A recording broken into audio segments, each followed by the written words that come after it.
Durante o verão, na Península Ibérica, há que procurar água. E não é fácil encontrá-la. Escasseia, pertence a outrem ou simplesmente desapareceu. Toda ela se evapora. Há semanas que não chove. Até ao outono pode não cair uma só gota de água. É assim o verão nesta terra quente, bela, mas agreste.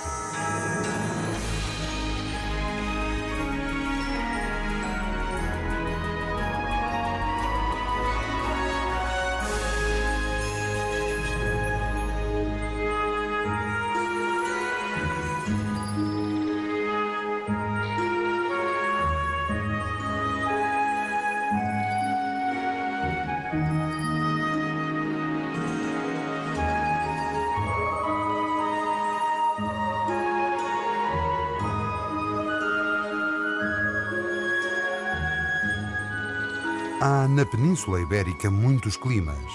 No norte, o verão é muito mais ameno.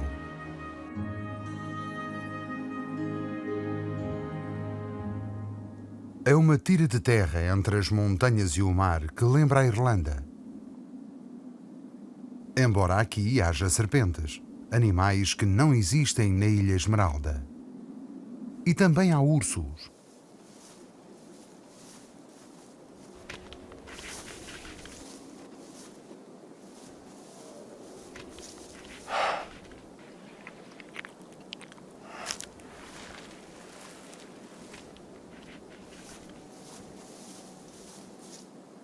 Estes são os contrafortes dos Picos da Europa. O primeiro parque nacional de Espanha e um dos mais belos recantos do mundo.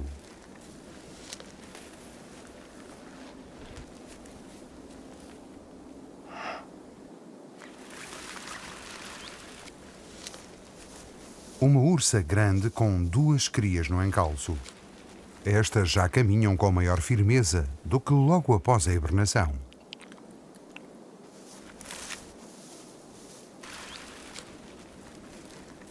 Por vezes ainda tropeçam, mas o perigo de se precipitarem está quase eliminado. Vagueiam por estas encostas íngremes, evitando machos adultos que podem matá-las. A fêmea, naturalmente, prefere os riscos de uma queda. Assim é menos provável perder ambas as crias.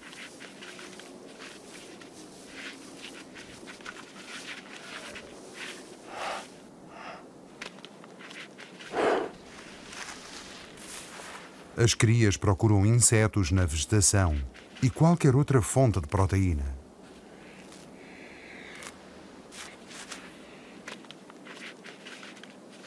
Apesar da paisagem estar verdejante, não há aqui em cima qualquer água.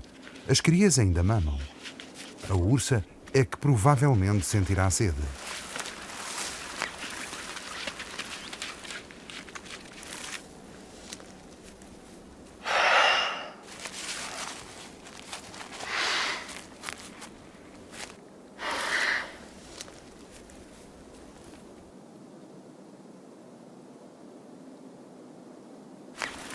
O verão começou agora.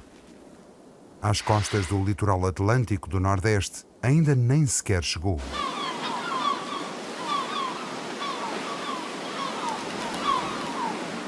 À beira-mar, a temperatura nas praias é muito agradável.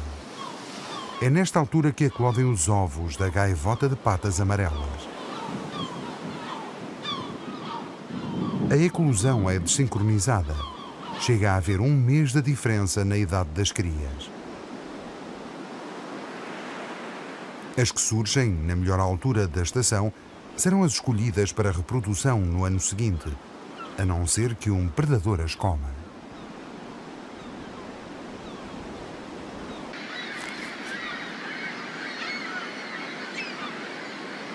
As gaivotas reproduzem-se em colónias muito numerosas, com dezenas de milhares de indivíduos. As presas mais abundantes e mais perto são as crias das outras gaivotas.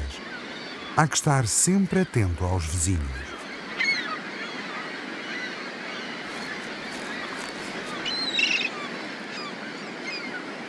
As crias são nidífugas, isto é, abandonam o ninho sozinhas pouco tempo depois de romperem a casca, para se esconderem no meio da vegetação vizinha.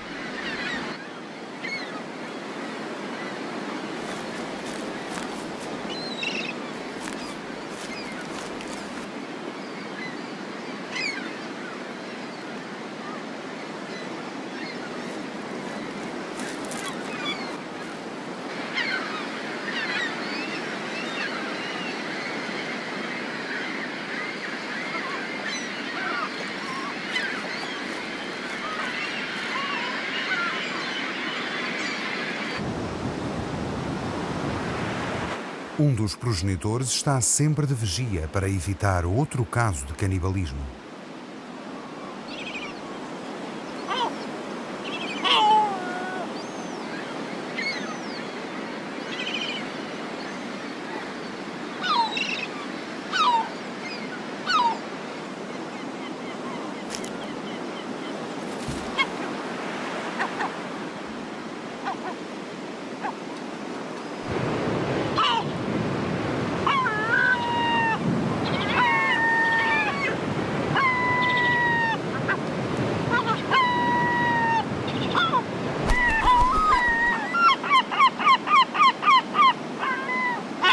Enquanto o outro membro do casal traz o necessário alimento. Por exemplo, crias de gaivota inexperientes ou peixe meio digerido.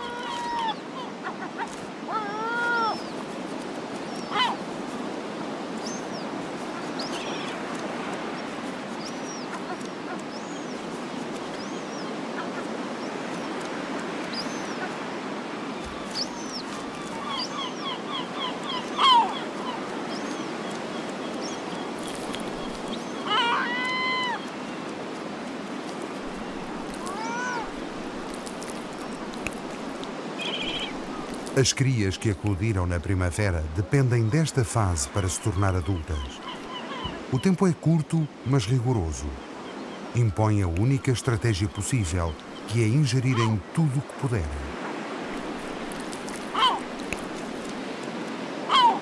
Centenas de milhares de gaivotas de patas amarelas juvenis constituem a nova geração, do País Basco à Galiza e ao norte de Portugal. Reproduzem-se aqui, mas muitas aprenderam a viver longe do mar, no interior da península, alimentando-se do lixo dos homens. A gaivota é um animal oportunista que sempre nos seguiu. E agora há mais gaivotas no interior do que na costa.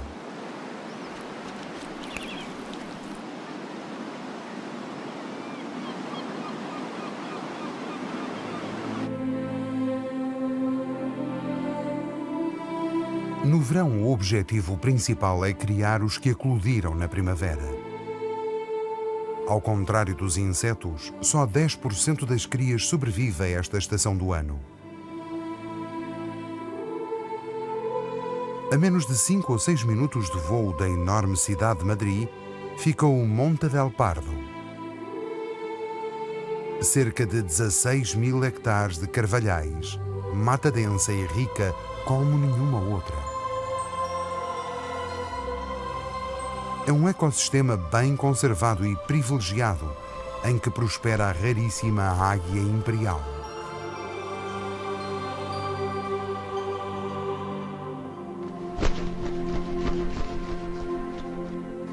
Alguns casais este ano cuidaram de 3 crias, um verdadeiro recorde. Normalmente são só 2. Ainda há poucos anos, não terem nenhuma era normal. Mas a espécie está a recuperar.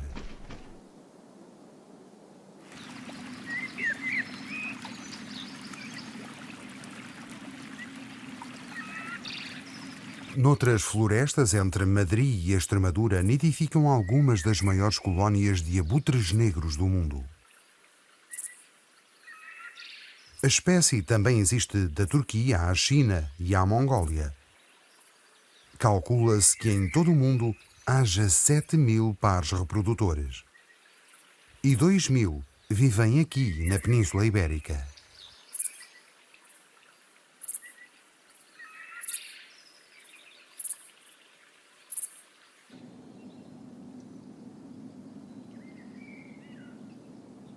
As crias deste ano já se desenvolveram. Muitas abandonaram o ninho, mas não esta.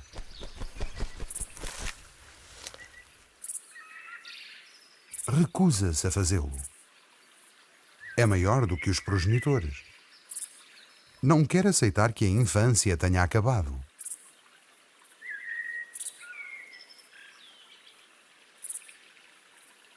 Só a mãe fica com ela, durante breves períodos. Mas, dia a dia, cada vez menos.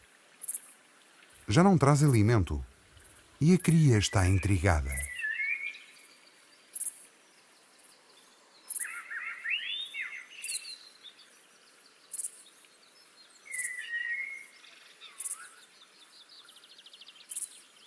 Não compreende porque de repente deixaram de alimentá-la. É uma estratégia.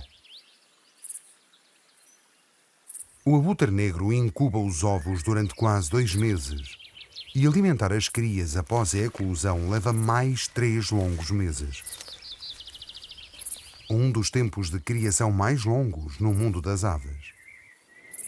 Parte do inverno, toda a primavera e uma parte do verão são passados num local exposto a que têm de regressar várias vezes por dia. Causa muita ansiedade. Por outro lado, aliada de tanto esforço, a cria sente-se bastante à vontade na sua plataforma e nada consegue obrigá-la a abandonar esse aconchego.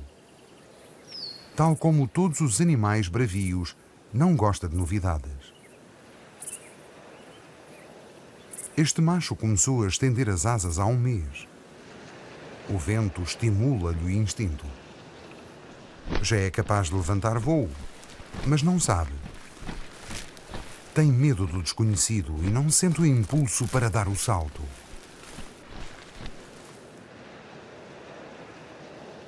Nos últimos 4 dias, a fêmea voltou ao ninho de bico vazio. Espera que a fome estimule a cria. Só tem de esperar um pouco mais até o vento soprar com mais força para a cria conseguir.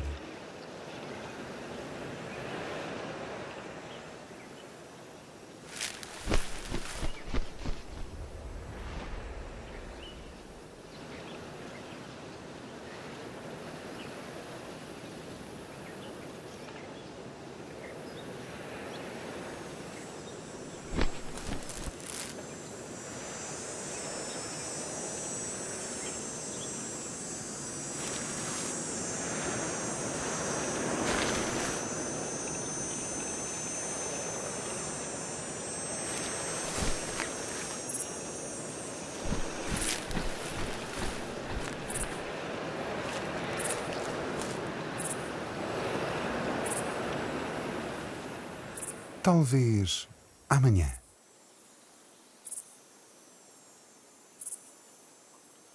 O calor torna-se mais intenso, sobretudo em toda a metade sul da Península Ibérica. Julho traz sempre as temperaturas mais elevadas do ano. Intensifica-se o ruído produzido pelas cigarras, bem como o produzido por grilos e gafanhotos. Tudo parece sufocar de calor. Calor que agora se faz sentir até de noite. Era por isto que esperavam os lacraus para acasalar e para caçarem com maior eficácia.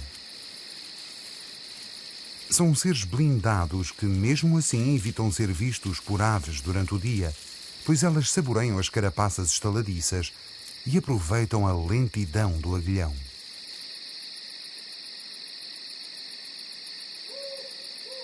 O veneno desta espécie é só um pouco mais forte que o da vespa, e só os artrópodes acham duro o seu exoesqueleto. É fundamentalmente útil quando contactam outro lacrau do mesmo sexo.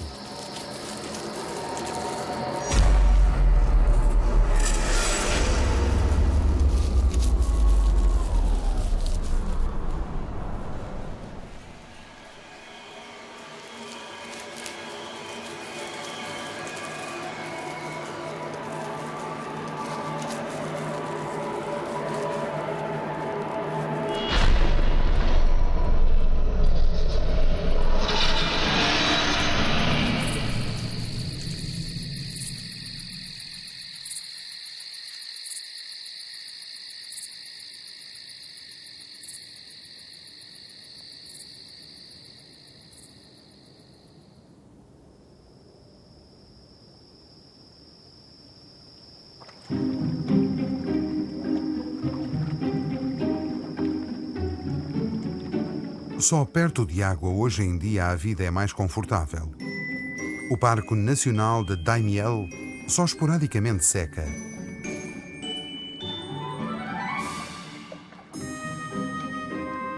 Alimenta-o um enorme aquífero que resistiu a décadas de secas terríveis, embora a sua água tenha sido sobreexplorada pelos homens.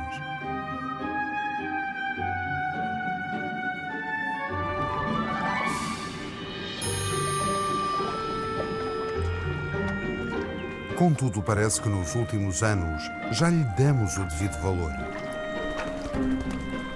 Esta zona úmida salvou muitas vidas, tanto a dos que vivem perto, como a dos que só usam Daimiel para local estratégico de repouso ou aprovisionamento.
Estas águas são as mais frias da Península Ibérica.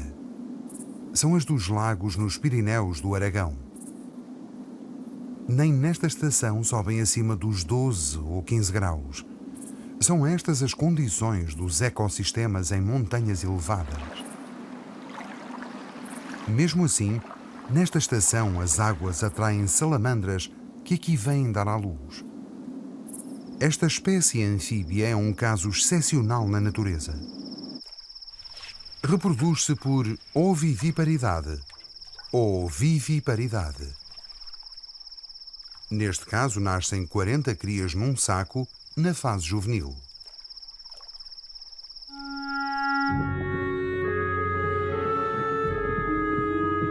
Isto é a oviviparidade.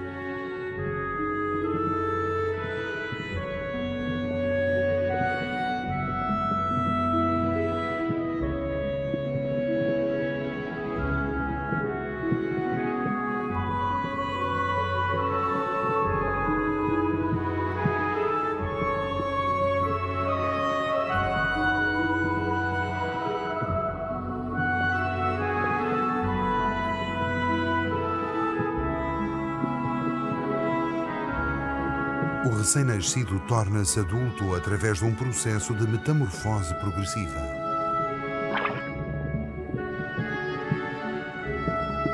As brânquias desaparecem gradualmente.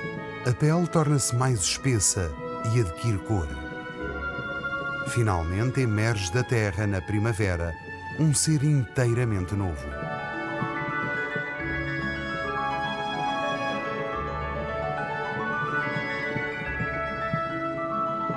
Noutras condições ambientais, a espécie pode dar à luz crias com a mesma forma dos adultos, mas muito mais pequenas.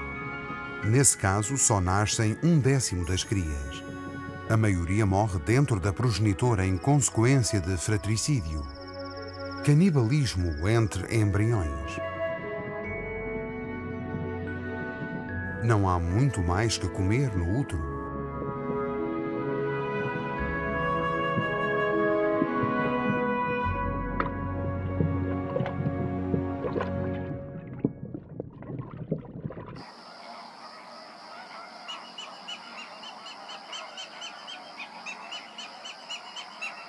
Estas crias também nascem no verão.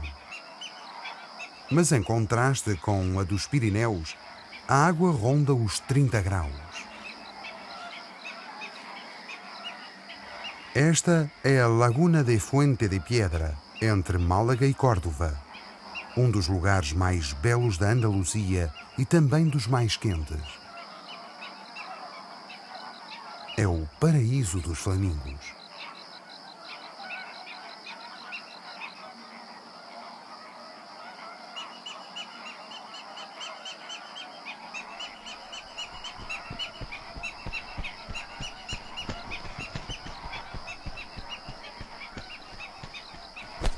Esta é a ave que deu o nome espanhol flamenco ao estilo de dança e de canto da região. Estas aves batem as patas enquanto se alimentam, dançam quando cortejam e quando caminham a sua elegância é, sem dúvida, flamenco puro. No verão, quando o nível da água em Fuente de Piedra é suficientemente elevado, a laguna alberga quase 100% dos flamingos de Espanha e Portugal. Há perto de 25 mil pares reprodutores a cuidar de umas 10 mil crias. Para tratarem das crias recém-nascidas ainda cobertas de penugem, vários adultos revezam-se na vigilância de creches onde as crias se concentram. Desse modo, outros adultos podem afastar-se para comer e dispor de tempo para si mesmos.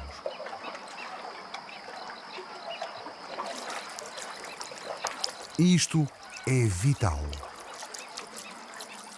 pois a dieta do flamingo é constituída principalmente por pequenos crustáceos. Para comerem o suficiente, as aves têm de passar a maior parte do dia a filtrar água com o bico. Não poderiam nunca proteger e cuidar das crias individualmente, se não fossem as creches.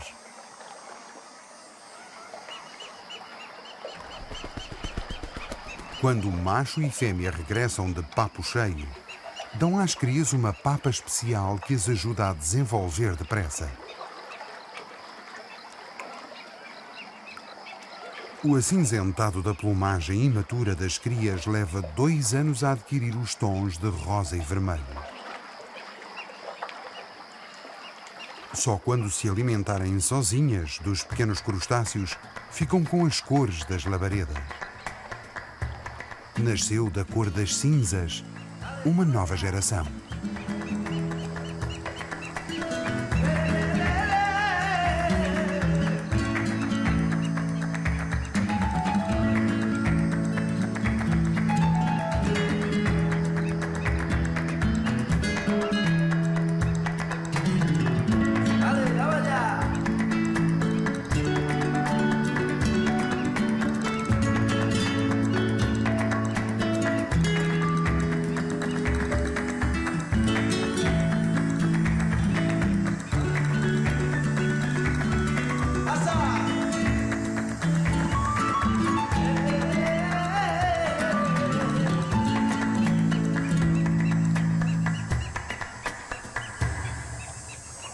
Muita gente é com surpresa que descobre que há viúvas negras em toda a Península Ibérica, da Galiza à Almeria.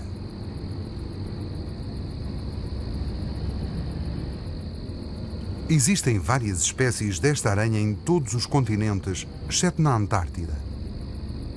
E todas elas são bastante venenosas. Em certas circunstâncias conseguem matar animais grandes. Contudo, a sua característica mais famosa é o hábito de comerem os pretendentes, se estes não as abordarem da forma adequada.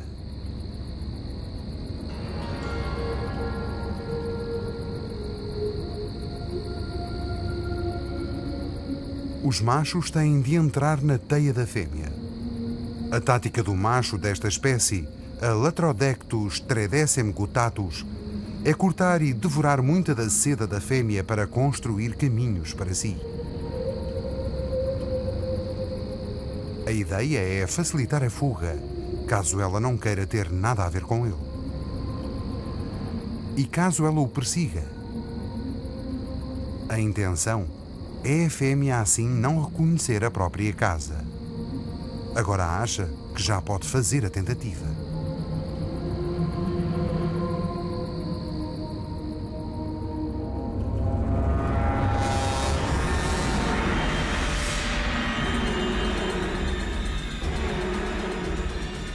Mas, de certo, algum erro cometeu.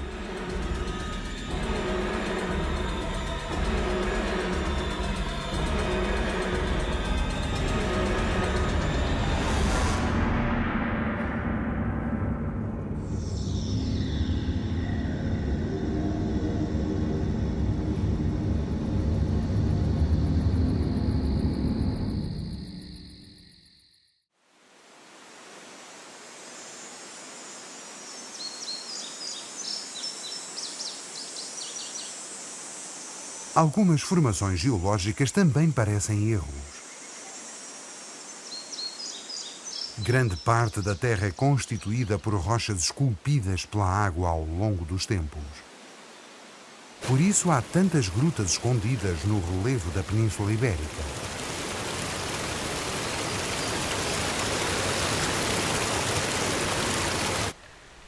Algumas, como as de Altamira, Tito Bustillo ou Atapuerca, foram utilizadas pelos homens durante dezenas de milhares de anos. Outras têm aberturas tão difíceis de alcançar que o acesso só se faz pelo ar. Estas são grutas fora do alcance de predadores e que são usadas há milhões de anos por colónias mistas de morcegos.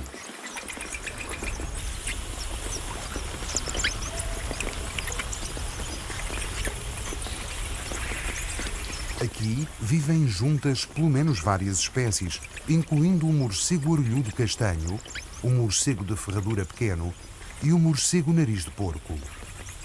De todos os mamíferos, os morcegos são o grupo com mais espécies e o seu êxito na evolução tem sido estrondoso. Agora, no entanto, em muitas partes do mundo, estão a desaparecer. O seu papel de predadores de insetos é fundamental em qualquer ecossistema.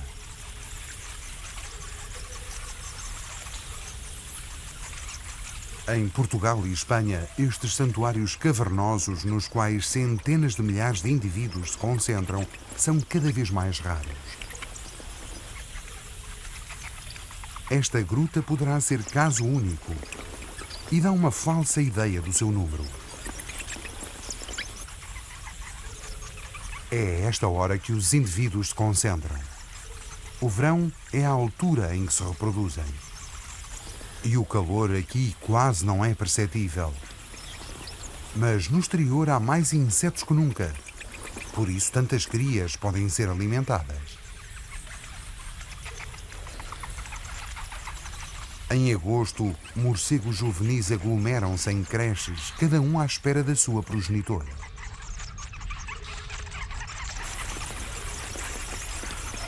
Apesar do aspecto semelhante, do número de morcegos e do caos aparente, cada fêmea reconhece e cuida exclusivamente da sua cria.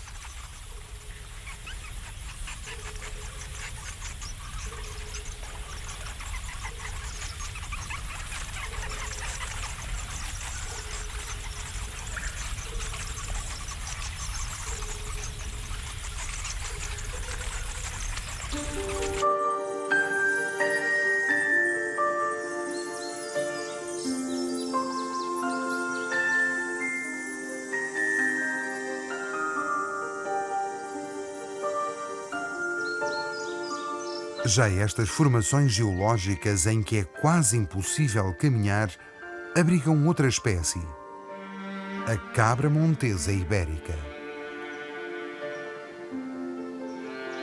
Existem diferentes subespécies, desde a da Serra Nevada, no sul, à das cordilheiras montanhosas de Cazorla e Segura. Existe outra subespécie no leste de Espanha e houve mais duas subespécies já extintas que habitaram Portugal e os Pirineus, o limite norte da distribuição da cabra montesa. Esta deu o nome científico à espécie, Capra pyrenaica. A cabra montesa ibérica é uma das 9 espécies de cabra montesa que existem na Terra, dos Himalaias até aqui. Em cada cordilheira, o gene da cabra montesa adquiriu morfologias de traços específicos, chifres maiores ou mais compridos, ou que curvam de modos diferentes, cores do chocolate ao cinzento. Os membros de todas estas variedades combatem da mesma maneira, cada um marrando na cabeça do adversário. Os machos adultos só lutam na época de acasalamento, que decorre no outono e no inverno. Mas os juvenis estão sempre dispostos a brincar e a entrar em ação.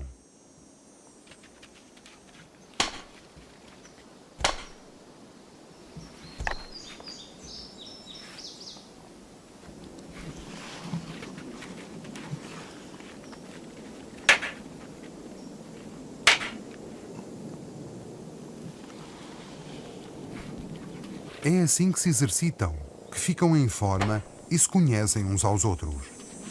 Para quando for a sério.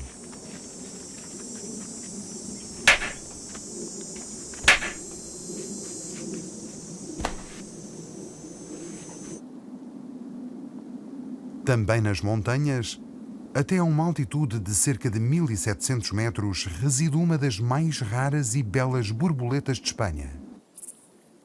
A Actias isabellae. Também existem pequenos grupos em França, mas a maior população encontra-se nos Pirineus. Sobretudo no leste dos Pirineus, na Catalunha.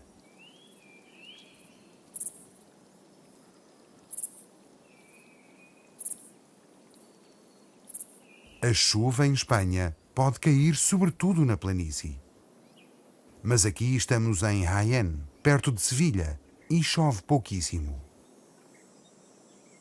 Os ovos do cágado mediterrâneo estiveram a incubar enterrados 2 meses e estão prontos.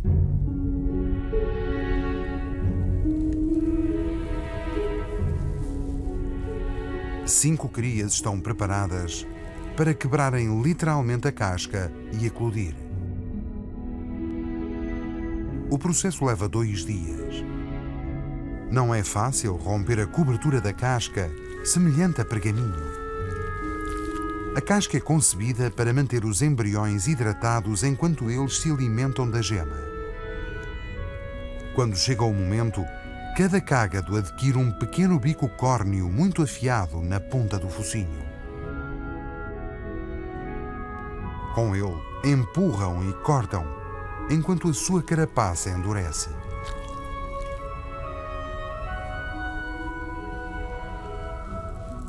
É um processo lento e muito delicado. Mas não é o fim da reclusão. Estão só a poucos centímetros da superfície, mas o solo está duro como pedra devido ao calor e à secura. Os pequenos cágados ainda não podem emergir. Os membros não têm a força necessária, mas eles são pacientes. Sabem esperar pelo outono, quando começar a chover.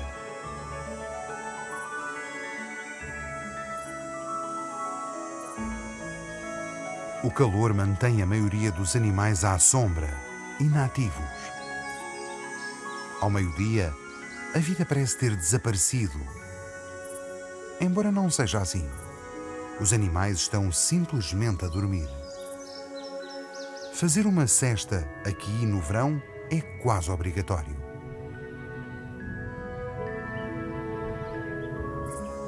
Predadores e presas abrigados do sol aguardam menos luz e mais possibilidades.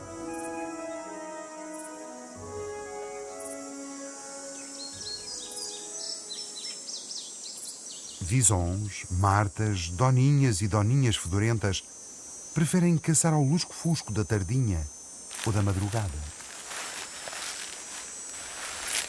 Esta doninha fedorenta conhece perfeitamente todos os buracos sob cada pedra e sob cada ramo, dentro dos 2 km² à volta da sua toca. Diariamente visita todos em busca de uma cobra, de um inseto ou de um roedor.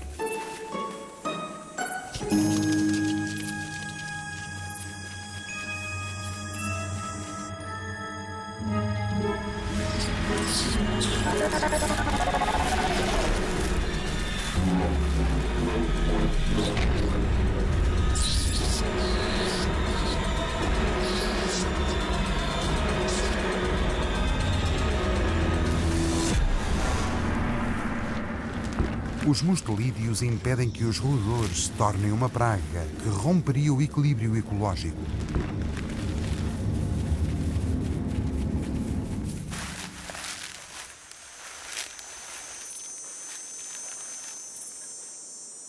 Os predadores têm no verão mais oportunidades. Há muitas crias inexperientes, recentemente nascidas na primavera. E a natureza providencia mais do que os indivíduos necessários, de modo que só os mais capazes sobrevivam.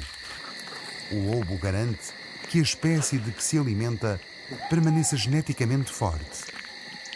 Dessa forma, a natureza mantém o equilíbrio.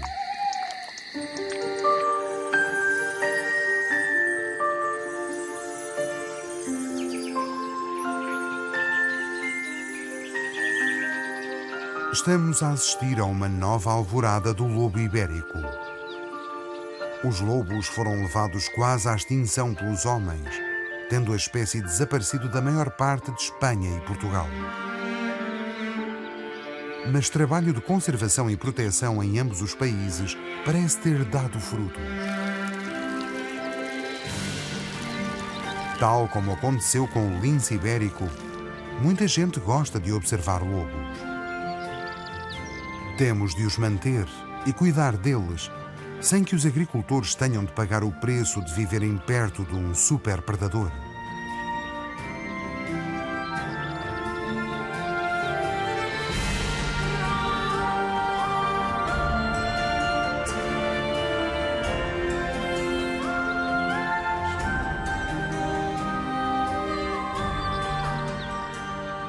Na natureza, as coisas nunca são fáceis. E o calor torna tudo mais complicado.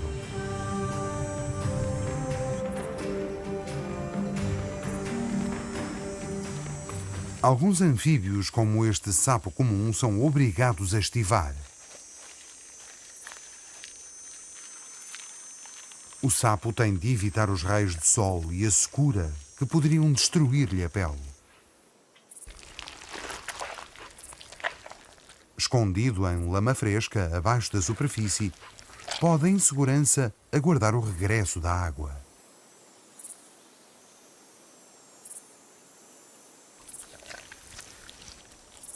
Água que desapareceu de muitos sítios, até dos pântanos de Doñana e Daimiel, onde o solo seca e abre fendas.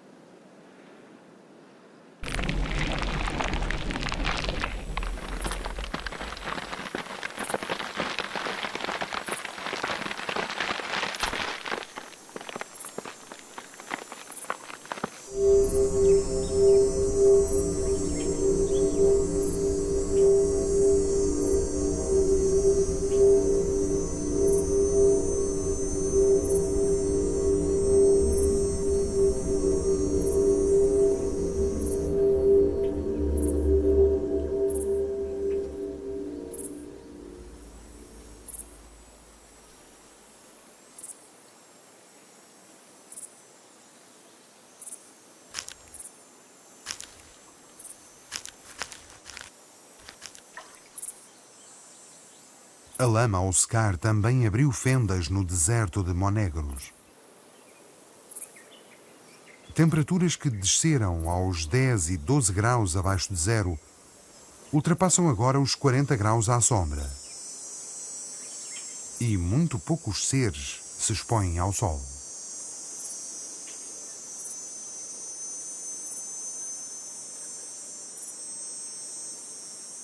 O ar está tão seco como o solo, literalmente escaldante. Embora neste deserto em Aragão, muitas espécies adorem o calor. Estas moscas vermelhas gigantes adoram o calor e acasalam e reproduzem-se ao sol do verão. Mas ficando muito quietas, para não correrem o risco de desidratar.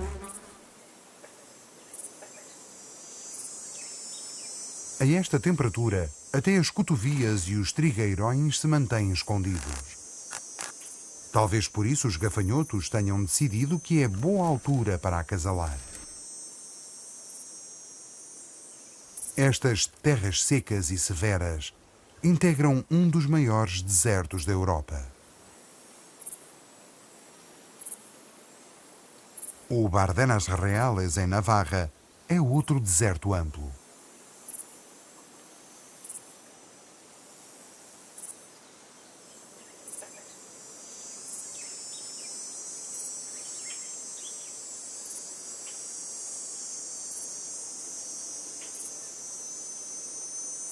A sua estranha beleza ímpar deve-se a um calcário tão impressionante como a sua biodiversidade.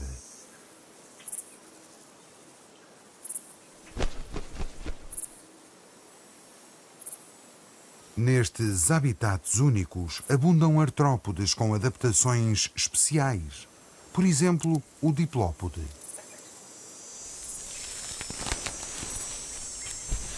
É um lugar em que os caracóis se concentram, pois há locais secretos onde encontram água. Acima de tudo, há seres endémicos estranhos que não existem em mais nenhum lugar.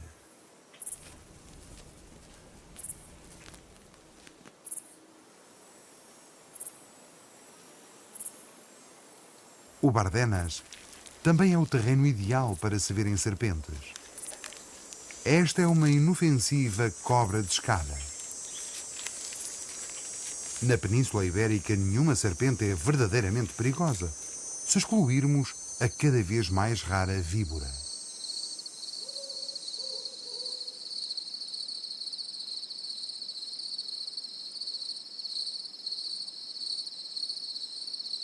As pupilas da víbora são verticais, ao passo que as de todas as outras serpentes da península são redondas, o que torna a víbora inconfundível. E mais, é a única serpente aqui que não põe ovos. As víboras nascem completamente formadas de noite, no final do verão. A progenitora esconde-se durante esta fase difícil e, quase sem ser vista, dá à luz 5 ou 6 crias. Normalmente, nascem envoltas num saco amniótico de que se libertam em poucos minutos, perfeitamente capazes de se desenvencilharem sozinhas e usar o veneno para caçar. Por isso, a mãe as abandona quase imediatamente.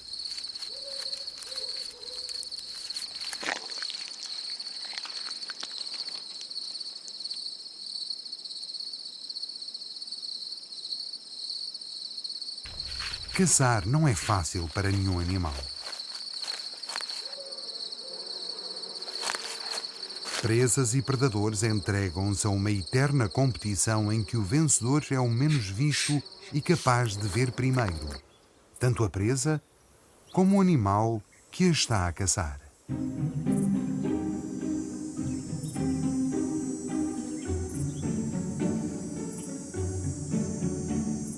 É um duelo de camuflagens.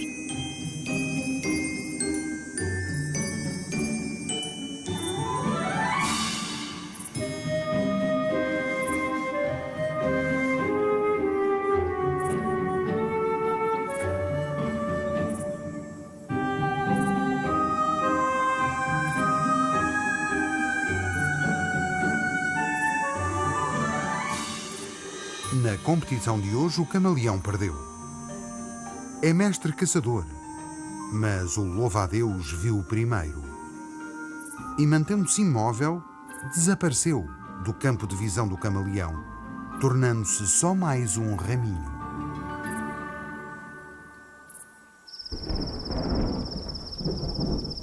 As noites tornam-se consideravelmente mais compridas e gradualmente mais frescas.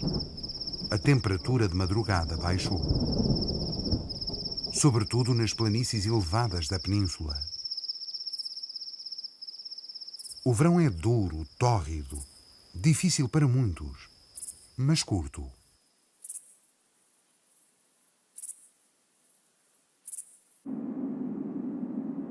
O sol perdeu muita da sua força.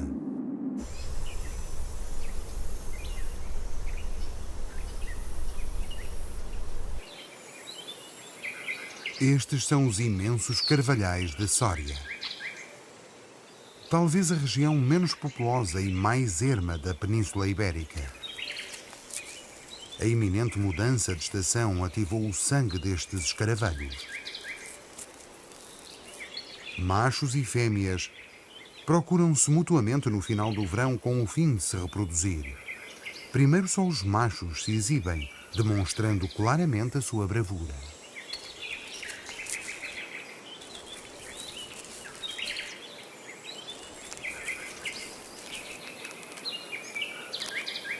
Os escaravelhos mais fortes e agressivos defendem ferozmente o seu território.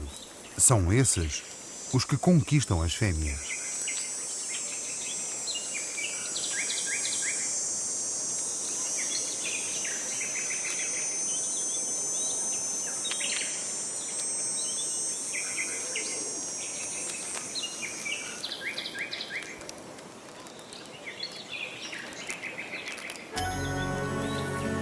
Hoje é a última tarde de verão, altura em que os lucanos tentam deixar de ser espécie ameaçada.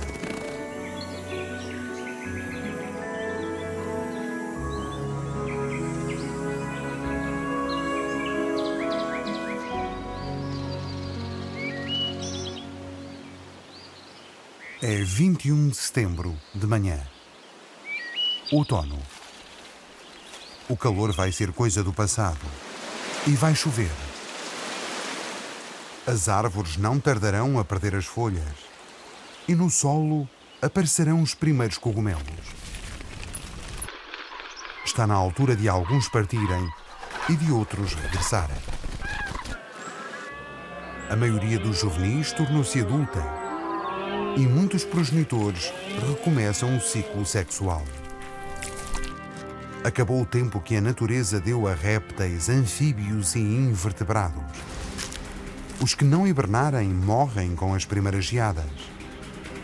Os restantes terão de comer tudo o que puderem para enfrentar o frio com as necessárias reservas.